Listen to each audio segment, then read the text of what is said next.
Perkenalkan, kami dari kelompok 4, saya Dewita, saya Goreti, saya Skolastika Indah. Di sini kami akan mempresentasikan contoh metode pembuktian ketunggalan dan counter example atau disebut juga dengan penyangkal. Selamat menyaksikan. Perkenalkan, nama saya Skolastika Indah. Saya akan membahas metode pembuktian ketunggalan. Ada dua bagian dalam bukti ketunggalan. Yang pertama, menunjukkan bahwa ada elemen X yang memenuhi sifat yang diinginkan. Yang kedua, menunjukkan bahwa jika Y tidak sama dengan X, maka Y tidak memenuhi sifat yang diinginkan. Contohnya, tunjukkan bahwa setiap bilangan bulat mempunyai impres penjumlahan yang tunggal. Solusinya, jika P bulat, maka P tambah Q sama dengan 0 ketika Q sama dengan min P dan Q juga bulat. Untuk menunjukkan ketunggalan, misalkan ada R bulat dengan R tidak sama dengan Q dan P tambah R sama dengan 0, maka P tambah Q sama dengan P tambah R. Dengan mengurangi kedua ruas dengan P, didapat Q sama dengan R.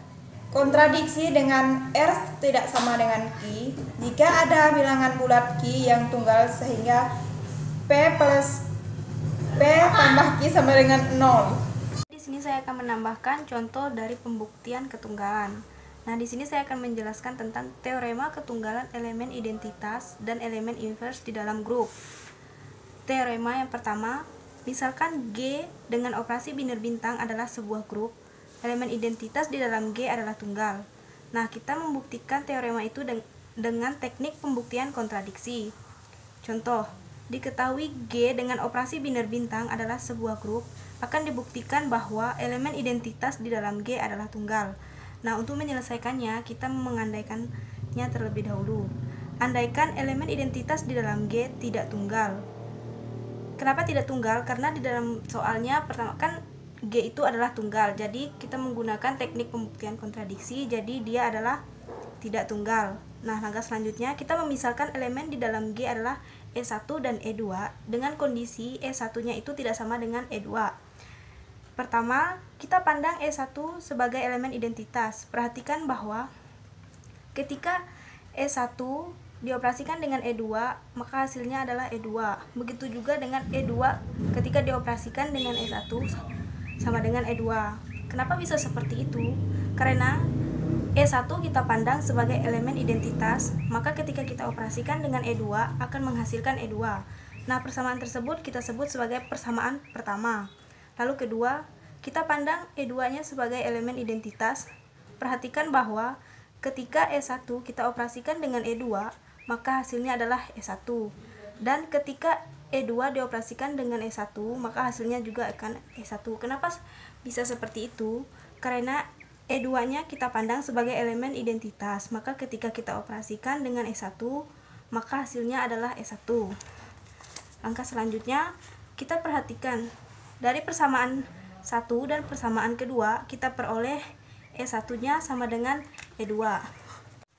Kenapa bisa seperti itu? Silahkan teman-teman perhatikan bagian yang saya beri lingkar merah. Pada barisan yang pertama, di situ kita menemukan E1 bintang E2, dan pada barisan yang kedua, kita juga menemukan E1 bintang E2. Dan di bagian kanannya, pada barisan pertama, kita menemukan E2 bintang E1. Dan pada barisan kedua, kita juga menemukan E2 bintang E1. Pada barisan yang pertama, kita menghasilkan E2. Dan pada barisan yang kedua, kita menghasilkan E1. Karena barisan yang pertama sama dengan barisan yang kedua, maka dapat kita simpulkan E1 sama dengan E2. Nah, di situ terjadi kontradiksi, di mana asumsi kita yang pertama itu kan E1-nya tidak sama dengan E2. Sedangkan hasil perhitungan dari membandingkan persamaan 1 dan persamaan kedua, kita peroleh hasil E1 sama dengan E2. Karena terjadi kontradiksi, di mana pengandaian harus diingkari. Artinya, elemen identitas di dalam G adalah tunggal. Jadi, terbukti bahwa teorema tersebut adalah benar. Kita akan membahas tentang teorema kedua. Teorema kedua menyatakan Misalkan G dengan operasi biner bintang adalah sebuah grup, elemen inverse dari setiap elemen yang ada di dalam G adalah tunggal. Nah, kita membuktikan teorema tersebut menggunakan teknik pembuktian kontradiksi. Contoh, diketahui G dengan operasi biner bintang adalah sebuah grup. Akan dibuktikan sebuah elemen inverse dari setiap elemen yang ada di dalam G adalah tunggal. Untuk menyelesaikannya, kita mengandaikan terlebih dahulu. Andaikan elemen inverse dari setiap elemen yang ada di dalam G tidak tunggal. Selanjutnya, kita mengambil sembarangan elemen K di dalam G. Misalkan K1 dan K2 adalah elemen inverse dari K, dengan kondisi K1-nya tidak sama dengan K2. Lalu kita misalkan pula E adalah elemen identitas di dalam grup. Kita perhatikan bahwa K dioperasikan dengan K1 sama dengan E sama dengan K1 dioperasikan dengan K. Kenapa bisa seperti itu? Karena K1 adalah elemen inverse dari K, sehingga persamaan tersebut kita sebut sebagai persamaan pertama. Lalu K dioperasikan dengan K2 sama dengan E, sama dengan K2 dioperasikan dengan K. Kenapa bisa seperti itu? Karena K2 adalah elemen inverse dari K, sehingga persamaan tersebut kita sebut sebagai persamaan kedua. Sekarang kita perhatikan bahwa ketika K1 dioperasikan dengan E itu sama dengan K1. Kenapa bisa seperti itu? Karena E di sini adalah elemen identitas. Dari persamaan satu dan persamaan kedua kita peroleh K1 sama dengan K1 dioperasikan dengan E. Nah, kita modifikasikan K1 sama dengan K1 dioperasikan dengan E ini ke persamaan satu dan persamaan kedua.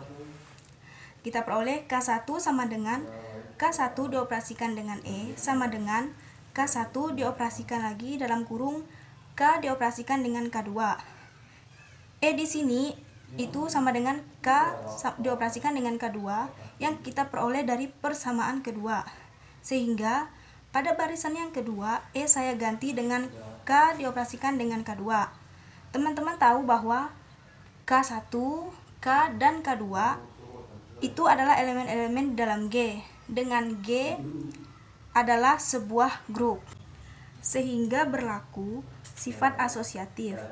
Ketika saya punya K dioperasikan dengan K2, kemudian dibintangkan lagi dengan K1, maka hasilnya akan sama saja dengan K1 dioperasikan dengan K, lalu kita operasikan lagi dengan K2. Nah, selanjutnya kita tinjau dari persamaan yang pertama. Di situ ada K1 dioperasikan dengan K menghasilkan E, sehingga K1 dioperasikan dengan K kita gantikan dengan E. Nah, sehingga hasilnya E dioperasikan dengan K2, hasilnya adalah K2. Jadi pernyataan di sini kita peroleh K1-nya itu sama dengan K2. Nah, di sini terjadi kontradiksi di mana asumsi kita pertama itu K1-nya itu tidak sama dengan K2. Jadi pengandaian kita harus kita ingkari. Artinya elemen inverse dari setiap elemen di dalam G adalah tunggal. Jadi benar, terbukti benar bahwa teorema tersebut adalah tunggal. Sekian penjelasan dari saya. Terima kasih. Saya Dewita. Di sini saya akan menjelaskan sedikit tentang bukti dengan counter example. Pembuktian ini dilakukan dengan cara menemukan satu kasus yang tidak memenuhi konjektur tersebut. Maka selesailah urusannya. Dengan kata lain, konjektur terbukti. Bisa dilihat dengan contoh, misalkan ada konjektur berikut. Untuk setiap n bilangan asli, maka 2 pangkat 2 pangkat n tambah 1 merupakan bilangan prima. Untuk bukti, pernyataan ini berlaku untuk setiap bilangan asli n. Tapi, bila ditemukan suatu bilangan asli, katakan n0 dan 2 pangkat 2 pangkat 0 ditambah 1 tidak prima, maka konjektur ini tidak benar. Diperhatikan beberapa kasus berikut. Untuk n sama dengan 1, maka dibuatlah menjadi 2 pangkat 2 pangkat 1 ditambah 1 sama dengan 5.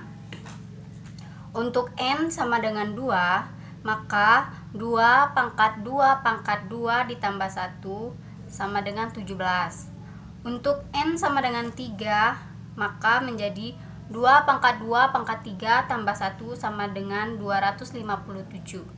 Untuk N sama dengan 4, maka 2 pangkat 2 pangkat 4 tambah 1 sama dengan 65.536. Keempat bilangan ini itu adalah bilangan prima. Coba perhatikan untuk N sama dengan 5, maka 2 pangkat 2 pangkat 5 ditambah 1 sama dengan 4.294.967.297. Itu masih bisa dibagi atau dikalikan dengan 641 dikali 6.700.417. Nah, untuk bilangan N sama dengan 5 itu ternyata bukan prima. N sama dengan 5 merupakan contoh penyangkal atau counter example. Akhirnya disimpulkan bahwa konjektur ini salah. Untuk contoh lain, teman-teman bisa lihat. Contohnya, untuk setiap bilangan cacah N, berlaku N kuadrat besar dari N. Maka benarkah pernyataan ini? Untuk bukti, pernyataan ini berlaku untuk setiap bilangan cacah N. Tapi bila ditemukan satu bilangan cacah N kuadrat tidak sama dengan besar dari N, maka konjektur ini tidak benar. Perhatikan beberapa kasus berikut. Untuk N sama dengan 0, maka menjadi 0 kuadrat besar dari 0. Untuk N sama dengan 1, 1 kuadrat besar dari 1.